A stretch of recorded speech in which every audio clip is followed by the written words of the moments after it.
আসসালামু আলাইকুম এভরিওয়ান, কেমন আছেন সবাই? আমি আল্লাহর রহমতে ভালো আছি আলহামদুলিল্লাহ।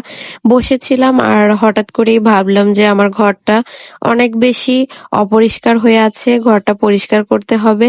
ছোট্ট একটি ঘর আছে আমার, আর সেই ঘরে কি কি আছে আমি সেটাই আপনাদের সঙ্গে শেয়ার করব।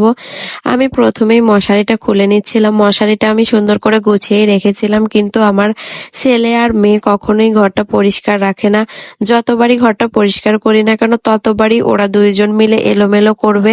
এই জন্য মাঝে মাঝে বিরক্ত হয়ে ভাবি যে আর পরিষ্কার করব না, কিন্তু অপরিষ্কারের মাঝখানে থাকতে ভালো লাগে না, আর দেখতেও একদমই ভালো লাগে না। আমি যে এখন ঘরটা পরিষ্কার করছি, আমার এই ঘরটা আধা ঘন্টা কেন 10 মিনিটও পরিষ্কার থাকবে না জানার সত্ত্বেও পরিষ্কার করছি, কারণ অপরিষ্কারের ভিতরে থাকতে একদমই ভালো লাগে না আমার। আর আমার বিছানায় কত পরিমাণে বালি জমে আছে সেটা ভিডিও দেখলেই বুঝতে পারবেন। বিছানার চাদরটা উঠানোর পরে দেখি যে শুধু বালি আর বালি। আর এই বালিটা হওয়ার কারণই হচ্ছে আমাদের মুস্তাকিম। মুস্তাকিম সবসময় খালি পায়ে নিচে নেমে যায়। যতবারই ওকে জুতা পরে নামতে বলি না কেন, ও ততবারই খালি পায়ে নামবে আর হুট করে ঘরের ভিতরে এসে বিছানার উপর উঠে পড়বে।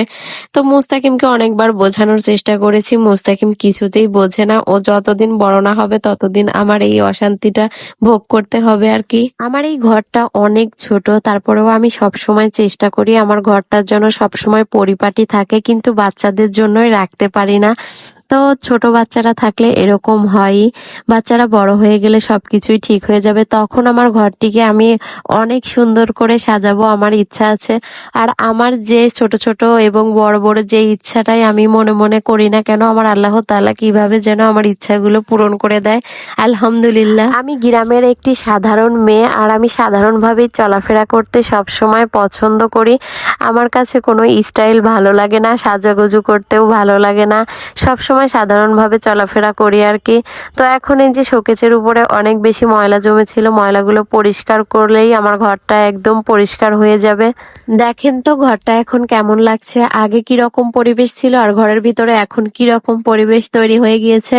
আসলে ভাঙা ঘরটাকেও কিন্তু গুছিয়ে রাখলে অনেক বেশি সুন্দর লাগে। ঘরের ভিতরে যেহেতু অনেক পরিমাণে ধুলো পড়েছে, এই জন্য আমি ঘরটা ঝাড়ু দিয়ে নিচ্ছি, আর ঝাড়ু দেওয়ার পরে আপনাদেরকে ফাইনাল লুক দেখাচ্ছি।